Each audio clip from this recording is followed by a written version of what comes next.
Thank you, Andrew. Now, it is a new look government that will be falling into place tonight. And one thing everybody agrees on is that the optics are going to be very diverse. We look to have a very untraditional group at the top, because it does look as though the Prime Minister, Deputy Prime Minister, Chancellor, Home Secretary and Foreign Secretary will not contain a single white man. When could you have said that before? How important is that? How will we come to view this new administration? Albie Amankona is a political commentator, co-founder of Conservatives Against Racism.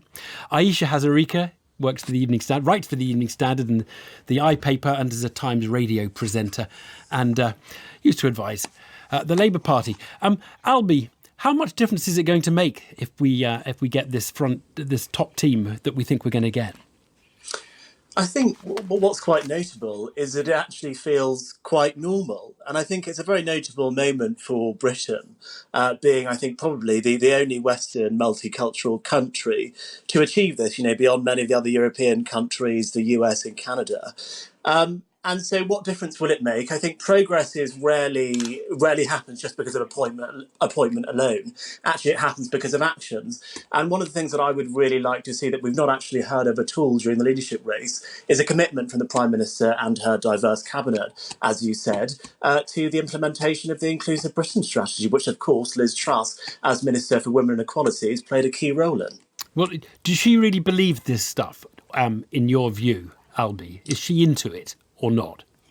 Yes, as a classical liberal, she will have a strong belief in equality of opportunity. And I think that has been demonstrated by what it looks like her cabinet will be. James Cleverly, Kwasi Kwarteng, Suella Braverman herself, Therese Coffey, potentially in there as Deputy Prime Minister. So I think she's showing that she believes in equality of opportunity. Right. And in fact, in her prime ministerial speech that she did just a couple of moments ago, she spoke about how she wanted everyone to have the opportunities that they deserve. But words have got to turn into actions. Ayesha, how excited are you by this potential top team?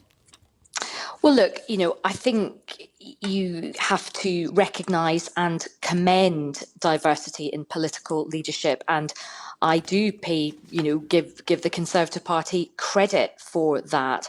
And if you believe in equality, it does mean that you believe that people shouldn't be held back by their race or their sex, and you have to apply it fairly.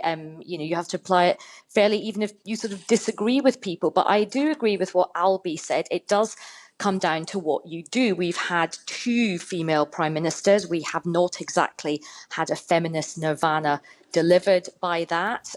We have had Priti Patel as a Home Secretary, first woman of colour to hold that position. It doesn't feel like she's been a great friend to the Black or Asian communities, or she sort of seemed to have demonised immigrants and refugees. So it does depend on what you do with that power. And I think that given the huge crises that people feel right now, the anxiety that people feel, people will be looking at the cabinet not just in terms of, oh, well done, you've got these people into these positions. It's what are you going to do for the country, particularly on the cost of living crisis. But for minority communities, there have been a lot of issues which have caused a lot of pain. The Windrush scandal, the Rwanda policy, a report which dismissed the existence of institutional racism. So I think, but maybe Ayesha, we just don't need to think of communities as one big block who have one view of everything, whether it's that report or